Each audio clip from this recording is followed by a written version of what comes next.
En la superficie la ciudad vibra, grita y corre, pero bajo nuestros pies en el subsuelo hay otra realidad, una donde el tiempo se detiene y las almas perdidas siguen su propio rumbo. Ahí, en los túneles del metro de la Ciudad de México, habitan sombras, ecos y fantasmas. Bienvenidos a Mentes Ignotas. Hoy descenderemos a las profundidades del metro capitalino y conoceremos 3 de sus más inquietantes leyendas urbanas. En el oscuro laberinto subterráneo que recorre las entrañas de la Ciudad de México, hay más que ruidos metálicos, prisas y multitudes. Entre los pasillos, bajo la tenue luz de los andenes, habita una leyenda tan perturbadora como olvidada, la de una niña pequeña, de mirada vacía, rostro pálido y un apetito inhumano. Rosarito Sánchez Sierra, la niña caníbal del metro de Tacubaya. La historia de Rosarito, la niña caníbal, se remonta a los años 70, más exactamente al 7 de septiembre de 1972, cuando el periódico Capital publicó una nota sobre el extravío en plena hora pico de una niña de tan solo 8 años de edad, esto en las inmediaciones del metro Tacubaya, y se le bautizó como la niña caníbal de Tacubaya, debido a sus extraños métodos de supervivencia. Según la leyenda, la pequeña iba acompañada de su madre, pero en un forcejeo en la multitud la separó. Rosarito fue vista por última vez bajando las escaleras hacia un pasillo auxiliar y nunca más volvió a la superficie. Las búsquedas oficiales no dieron resultado, no había rastros, nadie entendía cómo una niña podía desaparecer así en cuestión de segundos. El caso quedó archivado como una desaparición más, sin resolver. Pero lo más inquietante comenzó años después. Trabajadores del sistema reportaban escuchar risas infantiles y el eco de una voz cantando canciones de cuna, en horarios donde nadie más debía estar. Algunos aseguraban haber visto a una niña de cabello largo, descalza, correr entre los túneles auxiliares. Creían que era un niño perdido, hasta que desaparecía entre las sombras. Lo más perturbador, varios empleados contaron que durante los cortes de energía eléctrica en Tacubaya encontraban restos de animales, como ratas, palomas e incluso gatos callejeros mutilados, con signos evidentes de haber sido devorados o mordidos. La coincidencia de estos hechos dio forma a una historia aún más oscura, que Rosarito nunca salió del metro y nunca dejó de comer. La leyenda cuenta que Rosarito, sola y atrapada en el inframundo del metro, sobrevivió alimentándose de lo que encontraba, animales, basura y eventualmente carne humana. En esos años surgió una crónica periodística sobre el policía involucrado en la captura de la niña. En dicha investigación, y en la cual sorpresivamente se relacionaban reportes extraños sobre algunos cuerpos mutilados, se puede leer la siguiente declaración: descubrir qué había detrás de los casos reportados de cuerpos mutilados fue lo más difícil. Nunca nos imaginamos que se trataba de una niñita. Al principio todos pensamos que se trataba de perros, por el tipo de heridas presentadas por las 3 víctimas que se sumaron en total durante 2 semanas de terror. Si no nos hubieran referido 3 testigos que una niña pequeña había matado al indigente para después comer parte de sus sesos y su pierna, nunca habríamos creído tal historia. Algunos vigilantes aseguran haber encontrado fragmentos de huesos pequeños, restos humanos desgarrados en áreas restringidas del túnel. Aunque la versión oficial siempre habló de accidentes con maquinaria o animales, los rumores de un ser humano viviendo entre los muros nunca desaparecieron. Un operador incluso juró que vio a una niña trepar sobre uno de los vagones en movimiento, solo para desaparecer frente a sus ojos antes de que llegara a la siguiente estación. Desde entonces comenzaron a llamarla la niña caníbal de Tacubaya. Una versión alterna del mito relata que un indigente que dormía en los túneles fue atacado por una figura infantil. Sobrevivió al encuentro, aunque completamente perturbado entre delirios. Decía: no es una niña, no tiene alma, sus dientes no son humanos. Tras esto, desapareció sin dejar rastro. Los escépticos aseguran que la historia es producto del efecto del aislamiento, el insomnio y la sugestión, comunes entre los trabajadores nocturnos del metro. Otros creen que se trata de una historia creada por los propios empleados como advertencia simbólica para no aventurarse a los túneles prohibidos. Pero hay quienes afirman que, si prestas atención en las madrugadas, puedes escuchar pasos diminutos corriendo detrás de ti y una risa aguda muy cerca,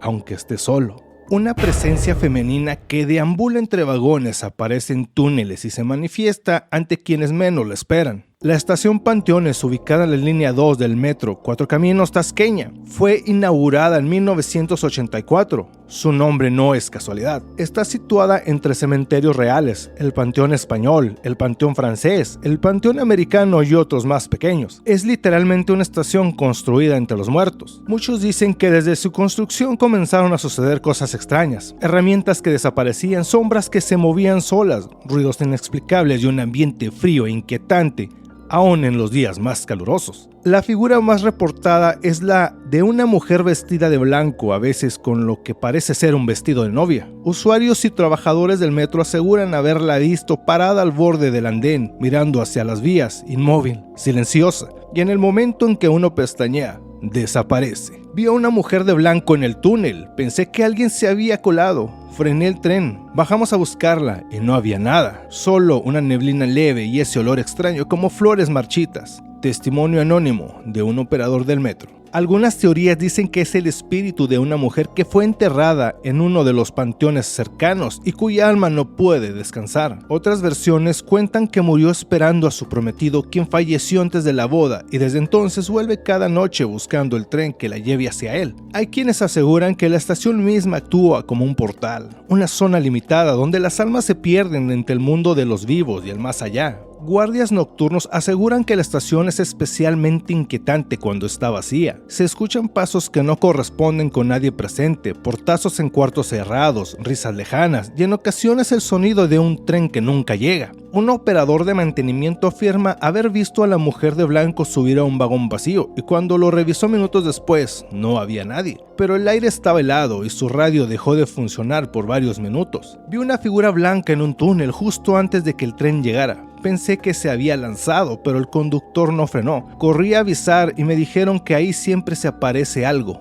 que no es real. Testimonio de un usuario del metro. Algunos especialistas en lo paranormal aseguran que el sitio, por su cercanía a tantos cementerios, acumula energía residual, lo que permite apariciones. Otros creen que se trata de una entidad espiritual que se manifiesta en ciclos, alimentándose del miedo de quienes la ven. Pero hay quienes explican todo esto como producto del estrés urbano, la fatiga y las condiciones lumínicas de los túneles que provocan alucinaciones temporales. Aún así, los testimonios coinciden demasiado en detalles. La figura femenina, el vestido blanco, la mirada perdida y el silencio, un silencio que duele.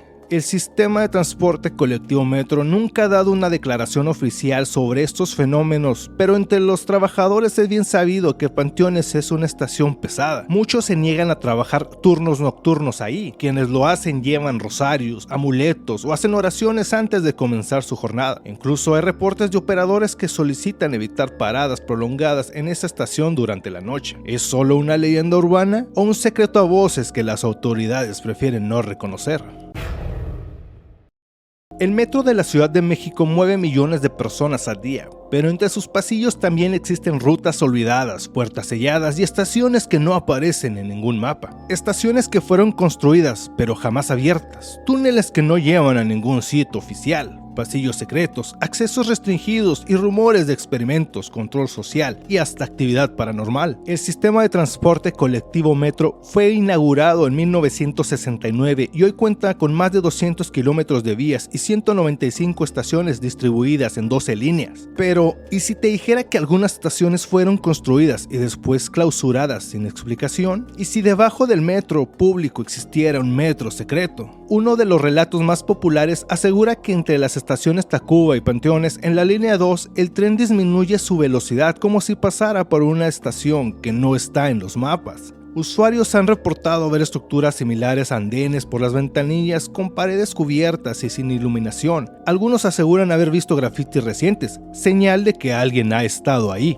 ¿Es una estación oculta para emergencias o fue parte de una ruta olvidada, deliberadamente eliminada? Se rumorea que debajo de Bellas Artes, una de las estaciones más emblemáticas del metro, existe un nivel subterráneo adicional. Este piso, inaccesible para el público, supuestamente fue construido para refugio gubernamental en caso de guerra nuclear o disturbios civiles. Algunos extrabajadores aseguran haber visto elevadores que bajan más allá del nivel operativo y pasillos sellados con puertas de acero que nadie se atreve a abrir. En estaciones como Chabacano, Hidalgo y Zócalo se han documentado puertas bloqueadas y pasillos clausurados. La explicación oficial: remodelación, rutas anuladas o acceso de mantenimiento. Pero los rumores dicen otra cosa. Hay pasillos que no estaban ahí ayer y hoy sí. O al revés, como si el metro cambiara mientras dormimos. Relatos de un vigilante nocturno. Una teoría persiste es que existe un metro paralelo exclusivo para uso del gobierno, militares o élites. Este sistema usaría túneles ocultos y estaciones fantasmas para trasladar personas o materiales en secreto por debajo de la ciudad. Se menciona una red subterránea conectando Palacio Nacional, la Secretaría de Gobernación, la UNAM y hasta el aeropuerto, totalmente invisible para el ciudadano común. Otras versiones mucho más oscuras afirman que algunas estaciones fueron usadas para experimentación clandestina